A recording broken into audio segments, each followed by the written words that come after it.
ಪಾದಹಸ್ತಾಸನ. ಪಾದಹಸ್ತಾಸನ ಇದನ್ನು ಯಾಂಟು foot pose ಎಂದು ಕರೆಯಲಾಗುತ್ತದೆ. ಇದು ಯೋಗದ ಒಂದು ಆಸನವಾಗಿದ್ದು ಇದರಲ್ಲಿ ಮುಂದಕ್ಕೆ ಬಾಗುವ ಭಂಗಿಯಾಗಿದ್ದು ಇದರಲ್ಲಿ ನಿಮ್ಮ ಕೈಗಳನ್ನು ಪಾದಗಳ ಕೆಳಗೆ ಇರಿಸಲಾಗುತ್ತದೆ. ಈ ಆಸನವು ದೇಹ ಮತ್ತು ಮನಸ್ಸಿಗೆ ಅನೇಕ ಪ್ರಯೋಜನಗಳನ್ನು ನೀಡುತ್ತದೆ. ಭೌತಿಕ ನಮ್ಯತೆಯನ್ನು ಹೆಚ್ಚಿಸುತ್ತದೆ ಮತ್ತು ಮಾನಸಿಕ ಶಾಂತಿಯನ್ನು ತರುತ್ತದೆ. ಇದರಿಂದ ಸ್ವಾದಿಷ್ಠಾನ, ಮೂಲಾಧಾರ ಮತ್ತು ಆಜ್ಞಾಚಕ್ರಗಳು ಸಕ್ರಿಯಗೊಳ್ಳುತ್ತವೆ. ಪಾದಹಸ್ತಾಸನ ಮಾಡುವ ವಿಧಾನ: ಮೊದಲು ಸಮಸ್ಥಿತಿಗೆ ಬಂದು ನಿಲ್ಲಬೇಕು. ನಂತರ ಉಸಿರನ್ನು ತೆಗೆದುಕೊಳ್ಳುತ್ತಾ ನಿಮ್ಮ ಎರಡೂ ಬದಿಗಳಿಂದ ಎರಡೂ ಕೈಗಳನ್ನು ಮೇಲೆ ತರುವುದು. ಎಷ್ಟು ಸಾಧ್ಯವೋ ಅಷ್ಟು ಕೈಗಳನ್ನು ಮೇಲೆ ಜಿಗಿದು ನಿಮ್ಮ ಸೊಂಟದ ಸಹಾಯದಿಂದ ಉಸಿರನ್ನು ಹೊರಬಿಡುತ್ತಾ ಮುಂದಕ್ಕೆ ಬಾಗುವುದು.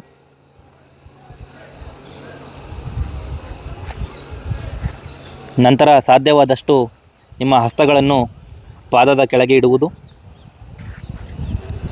ನಂತರ ಸೊಂಟವನ್ನು ಬಾಗಿಸುತ್ತಾ ನಿಮ್ಮ ಮೂಗನ್ನು ಮಂಡಿಗೆ ಸ್ಪರ್ಶ ಮಾಡುವುದು. ಪಾದಹಸ್ತಾಸನ ಇಲ್ಲಿ ಮಾಡಬಾರದಂಥ ತಪ್ಪುಗಳು: ಮುಂದಕ್ಕೆ ಬಾಗುವಾಗ ನಾವು ಬೆನ್ನಿನ ಸಹಾಯದಿಂದಲೇ ಬಾಗಬೇಕು. ಮೂಳೆ ಬಿಗಿತದಿಂದ ಬಾಗುವ ಬದಲು ಮೂಳೆ ಮುರಿಯುವ ಹಂತಕ್ಕೆ ತರುವಂತೆ ಬಾಗುವುದು. ಮತ್ತು ಉಸಿರಾಟದ ಮೇಲೆ ಗಮನ ಇಲ್ಲದಿರುವುದು. ಆಸನ ಮುಗಿದ ನಂತರ ತಕ್ಷಣವಾಗಿ ನೇರವಾಗಿ ಎದ್ದು ನಿಲ್ಲುವುದು. ಈ ರೀತಿಯ ತಪ್ಪುಗಳನ್ನು ಈ ಆಸನದಲ್ಲಿ ಮಾಡಬಾರದು.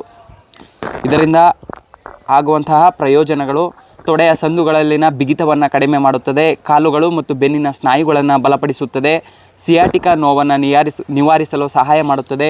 ಜೀರ್ಣಕ್ರಿಯೆ, ಮಾನಸಿಕ ಒತ್ತಡ, ತೂಕ ಇಳಿಸಲು ಮತ್ತು ಮಂಡಿ ನೋವನ್ನು ನಿವಾರಣೆ ಮಾಡಲು ಸಹಕಾರಿಯಾಗಿದೆ. ಪಾದಹಸ್ತಾಸನ ಮಾಡುವಾಗ ಮುನ್ನೆಚ್ಚರಿಕಾ ಕ್ರಮಗಳು: ಕುತ್ತಿಗೆ ಮತ್ತು ಬೆನ್ನು ನೋವು, ಅಧಿಕ ರಕ್ತದೊತ್ತಡ, ಕಿಬ್ಬೊಟ್ಟೆಯ ಸಮಸ್ಯೆಗಳು, ಗರ್ಭಧಾರಣೆ ಮತ್ತು ಮುಟ್ಟಿನ ಸಮಸ್ಯೆ ಇರುವಂತಹವರು ಮಾಡುವುದು ಸೂಕ್ತವಲ್ಲ.